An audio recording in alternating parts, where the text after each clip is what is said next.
Last year, the World Series winner was a Florida team.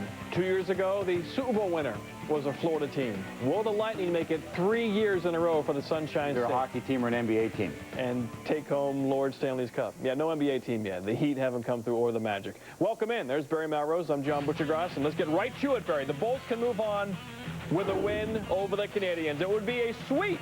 First period, no score. Dan Boyle has a flat tire.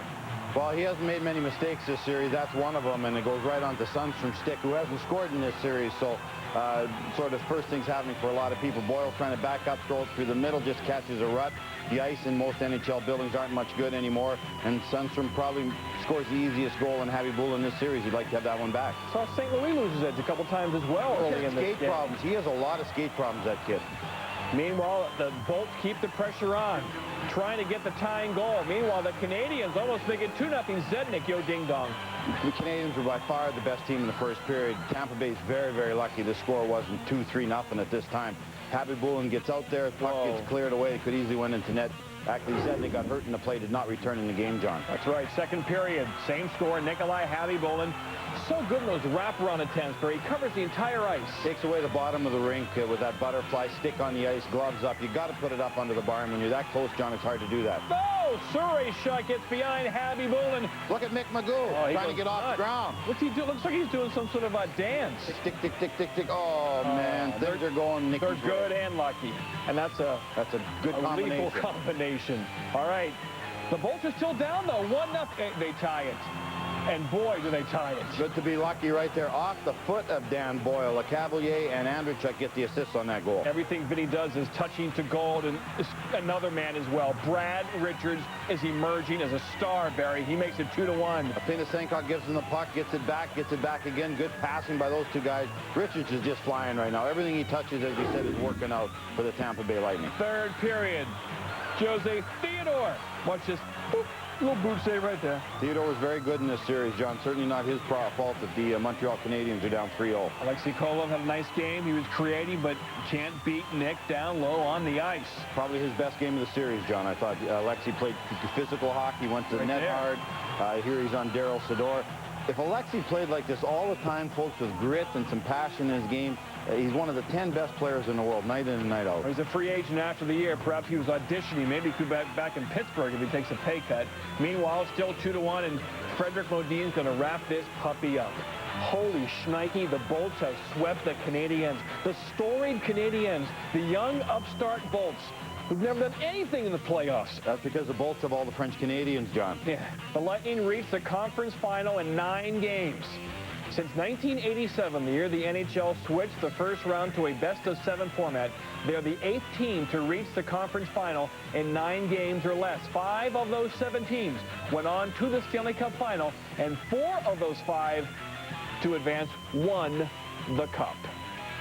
So the Canadiens suffer their first series sweep since 1998. And this is just a great story, Barry. This team that wins the Eastern Conference, I'm sure there are still some doubters out there, but they prove so far in the playoffs they're the real deal. Well, the key to this series is turnovers. But I think the only people that have more turnovers than Montreal Canadiens are maybe Pillsbury, because this team turned the puck over everywhere in the ice, and it really hurt them. And it hurt them at key times in big situations and basically cost them the series. The first one we're going to look at is Game 2. Remember this play late in the period? All Surrey has to do is dump it in. Oh, no. Right there's the turnover. LeCavalier, who had done nothing up to this time, gets a breakaway. Bang, it's 2-1. They end up going on to win that game. Again, Game 3, remember this play? Puck's at center ice, nobody near him. There's the turnover. Where does it end up? On Brad Richards' stick, and this is the old bounce. 1 shot, didn't like it. 2 shots, back. So there's 2 key goals scored in this series off turnovers. And Game 4, the same thing happened. Dowd gets it. Terrible drop pass. That's a cardinal sin. And that's that great pass in between Apinisenkov and Richards. Richard goes in and buries it. And that's just the 3 that turned into goals, John. Yeah. There's probably 10 that turned into scoring chances. There's probably 15 that turned into loose puck chances that had a scoring chance going towards Tampa Bay's end that were completely nullified because of bad turnovers. I can guarantee you the coaching staff of Montreal look at this series and they will be sick to their stomachs with the play in the neutral zone by the Montreal Canadiens. We've got to hand to Brad Richards. Jay Feaster, the GM, took a lot of heat when he signed that 3-year, $9.25 million contract. Yeah, many thought he didn't deserve it, and he overpaid him, but he's proving now. He underpaid him. The Bolts knew what they had when they signed Brad Richards to that 3-year contract. Okay, We've been doing this throughout the playoffs to give you your first look. The Bolts, they know they're going to play either the Flyers and Maple Leafs, so we want to kind of look back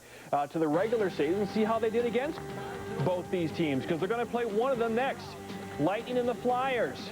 Lightning won the series, Barry, 4-0.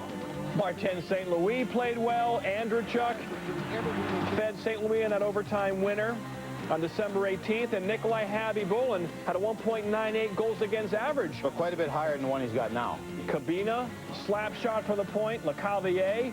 I tell you, Barry, look at this. Does this mean anything if these two meet? No, it means nothing at all, because Philadelphia is playing much better than they were at that time of the season. I like the way Philadelphia is playing. Esch is playing great. He's very confident, though he had a hiccup in Game 3. The size of the Philadelphia Flyers, their skating ability. I like the way Tampa Bay is playing right now, the way Habibulin's playing. They can beat anybody in the world, and they look like they're a team that believes they can beat anybody in the world. What if they played Toronto? Bolts won that series, 2-1-1.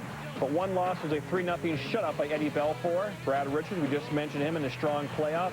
Vinny, who's really playing well right now. Richards had 2 goals in Game 3, a 4-3 Bolt win. He had 4 goals against Toronto this year. So Brad Richards, he likes playing Canadian teams, apparently. Well, Brad Richards is playing good against everybody right now. The only thing we know about Tampa Bay is they're going to get home ice against these two teams. Right. So that's one thing they know going in. They don't have to travel again until the 3rd game of the series. But again, you look at goals scored, very close. I like Eddie Belfour. I think Eddie Belfour is the equalizer if he can get by Philadelphia. But I just love the way Tampa Bay's playing right now, John. How do you beat this team? They got 6 forwards that can score. They got 4 defensemen that can join the rush. They got good special teams, and they got a goaltender now as good as anybody anywhere, John. They do have home ice, but they also are undefeated on the road in these playoffs. They've only lost 1 at home. They're good everywhere. All right, one more game to go and a whole lot of show.